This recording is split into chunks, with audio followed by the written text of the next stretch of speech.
If you or a family member have been hurt because of the careless actions of another person, call Walker Texas Lawyer. They'll work to get you the financial compensation and justice you deserve. They have 40 years of experience, and you don't pay unless you win. Call 713-881-9653 today for a consultation or go to walkertexaslawyer.com. Oh, Brian, what have you done now? Broadcasting live from Houston, Texas, and around the world. TV host, best-selling author, and radio personality Brad Gilmore brings you a collection of conversations with stars from movies. Mark Wahlberg. Hey, how are you? The legendary Mr. Christopher Lloyd. Christopher, how are we doing? I'm doing good. Great introduction. Television. Jimmy Fallon joins us this morning. Jimmy, how you doing, my friend? Good morning. Thank you so much, Brad, for having me. I appreciate this, bud. Kelly Ripa. Brad, thank you for having me. Comedy. Jay Leno joins us. Jay, how you doing? Hey, Brad, what's going on? Gabriel Fluffy Iglesias. Good morning. Music. Lola Monroe. Thank you. Thank you for having me. The legendary frontman of AC/DC, Brian Johnson, joins us right now. Brian, how you doing? Good morning, Brad. What looking at you, give me funny, lad. Grammy Award winner Maya joins us. How are you? And more. This is The Collection. Now your host, The Boat, Brad Gilmore. And she's joining me right now on the line. We've been talking about it all day. Tiffani Thiessen is here talking about her new book. Here we go again. Recipes and inspiration to level up your leftovers. Tiffani, how are you? I'm so good. How are you? I'm doing well. You know, I'm excited to talk to you about this book because I'm not joking. I'm not playing around. I feel like this book was written with me in mind. And let me tell you why. Oh, I love it. My wife and I go to the grocery store once a week. We order all this stuff, and then we end up making one or two things. We put it in the fridge. We don't know what to do with the rice that isn't looking so great anymore, or the tomatoes that are getting a little wrinkly. And when I saw this book, I said, I got to go get this because this is for me. Tell me about, am I the genesis of this book? Not me in the specific sense, but in the general sense. Yeah, no. It totally is. It totally is. I can give you a quick little backstory of just how I came up with it. But it was really kind of the height or the beginning really of the pandemic. And we were all like so scared to go to the grocery store because we didn't know how this was happening. And so I was kind of forced to stretch the food a little bit longer, right? Because we were, kind of frightened to go back to the grocery store. It was like a big ordeal. And so I started thinking, I was like, this is interesting. I feel like this is really kind of going back to how I was raised. I didn't have a ton of money. Our family didn't. My dad worked 2 jobs. My mom was forced to kind of like stretch the food because of budget reasons, and she really, I want to give her full credit. Like she's the queen of leftovers because it was like, roasted chicken on Monday night, rolled into enchiladas on Tuesday. And then it was like chicken noodle soup on Thursday. You know what I mean? Like she was genius about like that kind of stuff. And it got me thinking, like, I've never seen a cookbook like that before. And on the flip side of it, I'm really, I have been for a while, really trying to instill the importance of not wasting food with my children, because I do believe that this generation is our only hope. Like I really do. Like, we sadly waste about 40% of food as a society, which is crazy to think. And it's got such a huge impact on our environment. And so I really wanted to design a book that helps people kind of relook at what they have already in their fridge and their pantry. And so they are not having to waste. Well, and you're absolutely right. There's so much. I know in my household, we're trying to do better. We're trying to take like the Cosmo Kramer approach and just buy it that day and make it that day and try not to throw so much away. But you're absolutely right. Now, I guess when you're doing this and you're coming up with the recipes that you're going to put in, I mean, is there a lot of experimentation, or is it these are things you took from your mom, or these are things that you've done for years and decided to compile it? Yeah, honestly, it's a little bit of both. It really is. Some of these, I have been doing for a while, and some of them I really wanted to create because it was like an ingredient that I was like, I got to do this. And one of the chapters was really one that I wanted to do, and I specifically designed for this book because I felt like I'm always, with my kids, they come in and be like, the cereal is all done. And I'd look in and there's all these broken bits, at the bottom, which ultimately would probably give a great bowl of cereal, but it's all broken. And my kids are like, I'm not going to eat broken cereal. It's all dust and everything. So I was like, there's something I can do with this, just like the bottom of potato chips that are broken or Cheez-Its like I did on my social. I showed everybody how I did a chicken sandwich out of it. So it's like there's a chapter full of things at the bottom of the bag, box, or bottle, right? That little bit of buttermilk that you have left that you bought for another recipe, but you don't know what to do with the rest of it and you don't want to toss it. So it's stuff like that I definitely designed specifically for the book. But then there's other ones that I've been doing for a long time. So when you're putting together a cookbook in general, but especially one like this, I kind of liken it, when I think about the process that it must be, I kind of liken it to putting together an album as a maybe a musician would, where you think about how do you want to start this off, how do you want to finish it, how many songs are we going to have, we need the ballads, we need the ones for the club, we need this, that, and the other. That's funny. I didn't even think.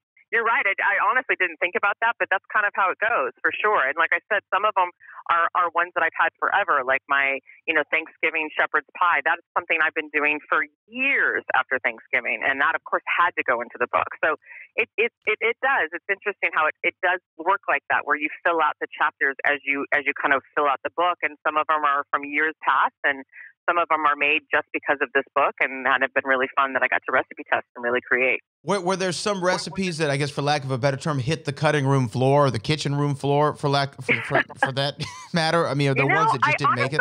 Yeah, I don't know if I remember any of them like hitting the floor and not working, but there were some that were challenges that I definitely wanted to be creative with, and one of them was like champagne. Funny enough, and I really scratched my head of trying to figure out, because it's an effervescent. A lot of times, I never not finish a bottle of wine, but champagne for some reason is a harder one to sometimes finish, I feel.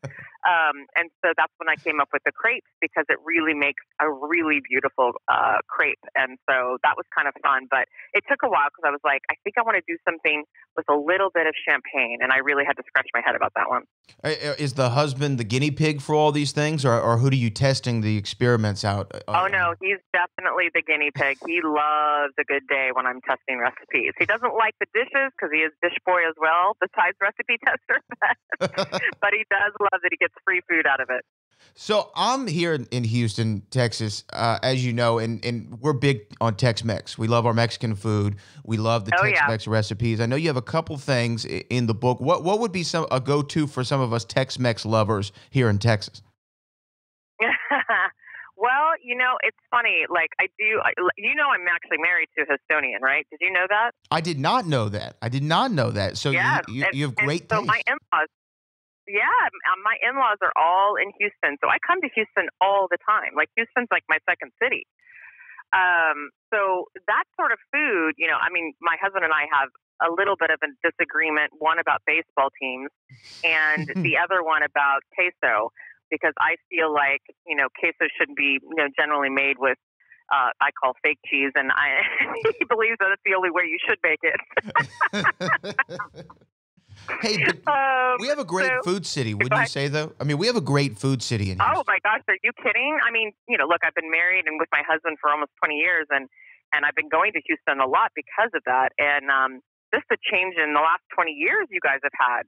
You guys are killing it with the food. Like, truly, like, I have so many now chef friends you guys have in Houston, and I love going back and seeing them every time I come and seeing what they're doing next. And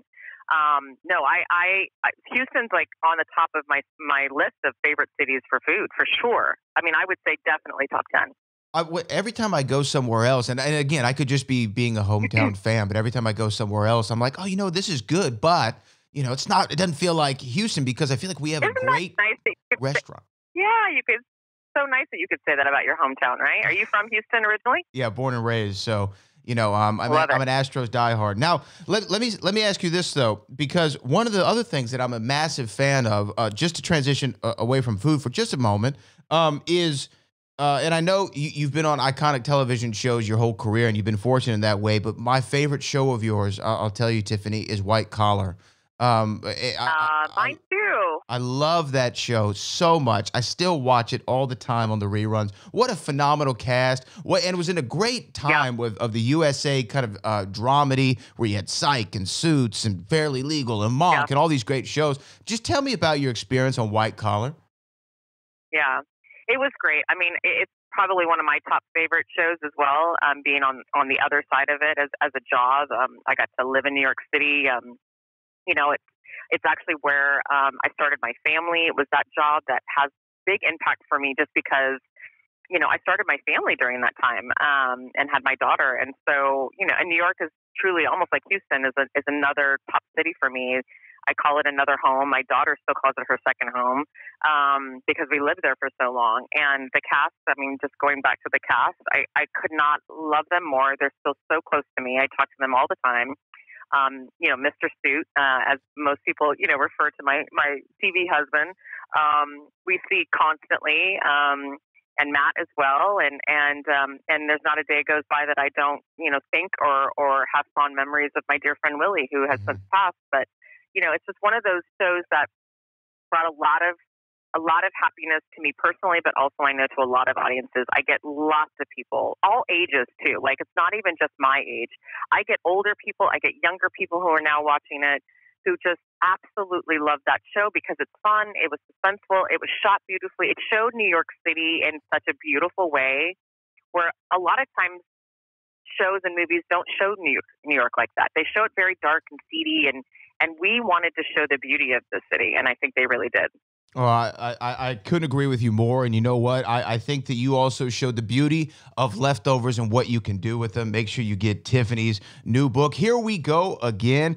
Recipes and inspiration to level up your leftovers. Tiffani, thank you so much for taking the time for us. And next time you're in Houston, give me a shout. Me, my dear. I appreciate it, Brad. Thank you. Have a good one. Yeah, you too.